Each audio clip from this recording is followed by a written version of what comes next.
Hi everyone, and welcome to the ChanArc video tutorial series, and specifically to the Revit MEP modeling topic. In this video tutorial, we are going to discuss how to create plumbing systems within the building.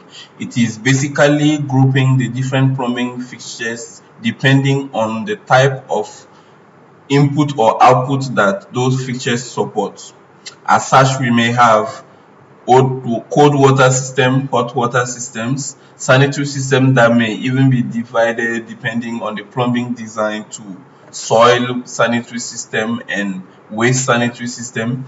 We may also have vent systems or hydronic supply or return systems. But in this video tutorial, we are going to concentrate on the three main systems that are usually met in residential projects, that those are cold water systems and hot water systems and sanitary systems.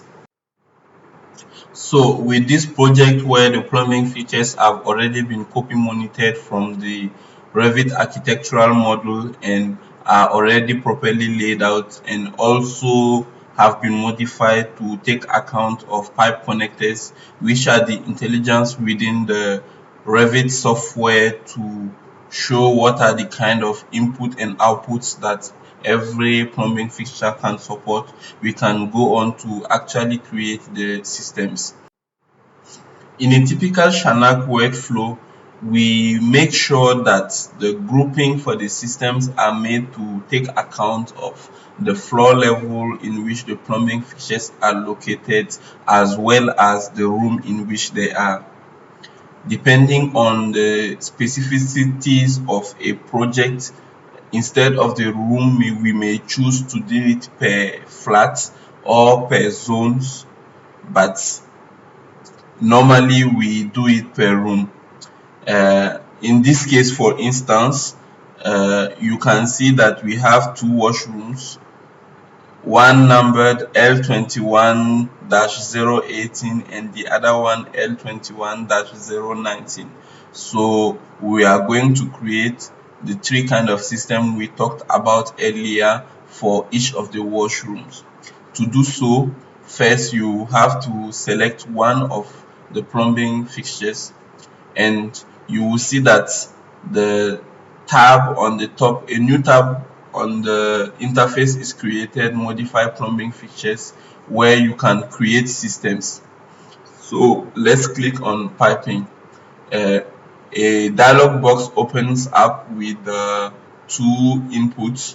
One is the system type, where you can specify if you want sanitary, domestic hot water, domestic cold water, or other. Actually, these three options that are given are because pipe connectors have been added to the plumbing fixture to show that these are the input and outputs that the plumbing fixture can support. In our case, we would start with a sanitary system as a sanitary system type. Now for the system name, as I said earlier, we make sure that the floor level and the room are indicated. So this, for instance, will be the sanitary system, sanitary L21-018, which is actually level 21, and room number 018. Now once we do that, we can do edit system to add the other plumbing fixtures within that room that can support sanitary systems. So of course we would have the water closet.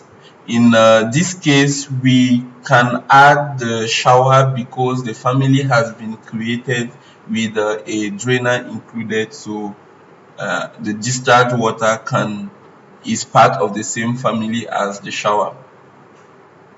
So we'll also have the shower plumbing fixture, and we can go to finish editing the system.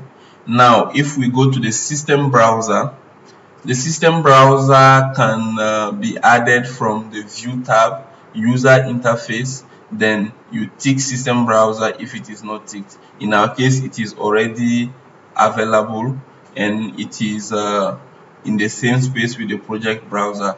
So from here I can open the system browser and you can see that it is inventorying the different systems that have already been created.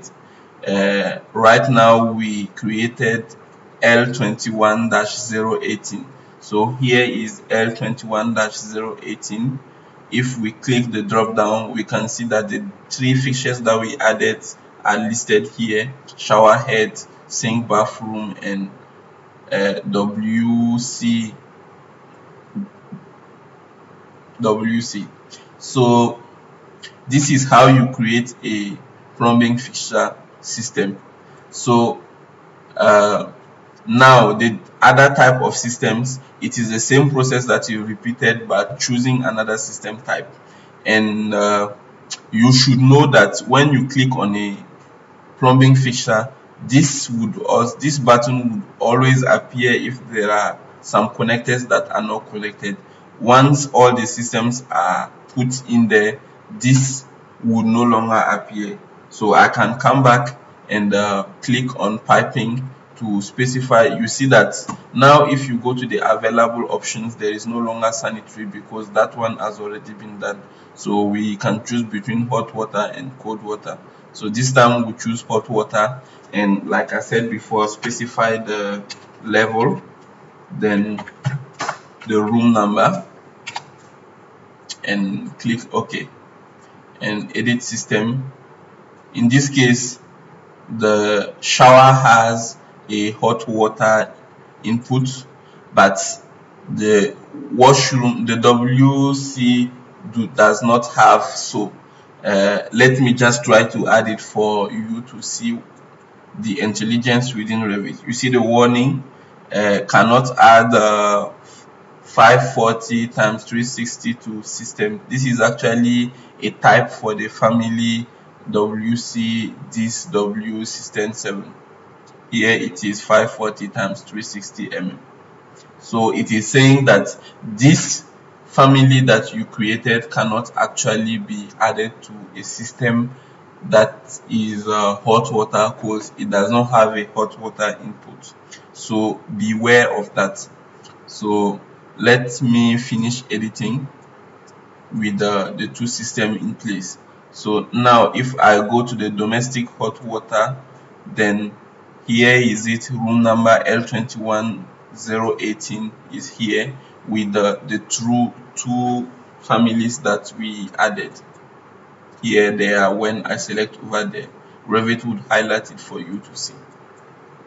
So let's now do it for the other system, the remaining system, that is the cold water system.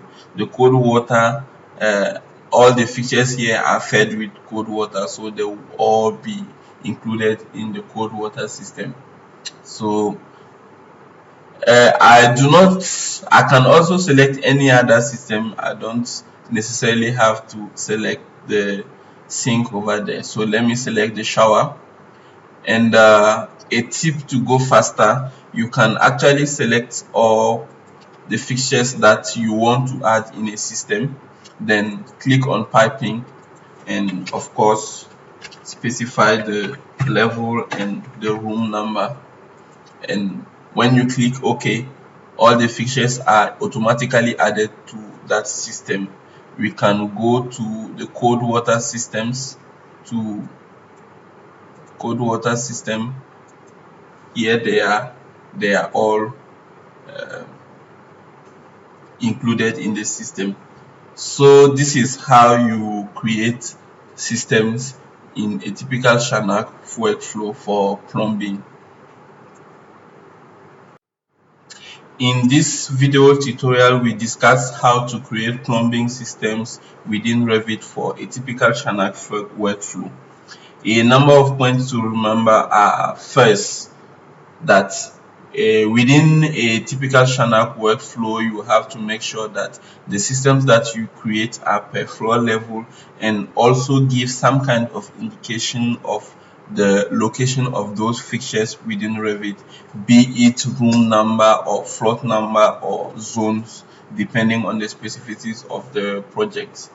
Also, you have to remember that for Revit to actually be able to add a plumbing fixture to a system, Revit has to know that that system can support those given systems, and to do so you have to add connectors in the family editor to the plumbing fixtures. Most time architects would not add those connectors to the plumbing fixtures, so you have to modify them yourself to add them.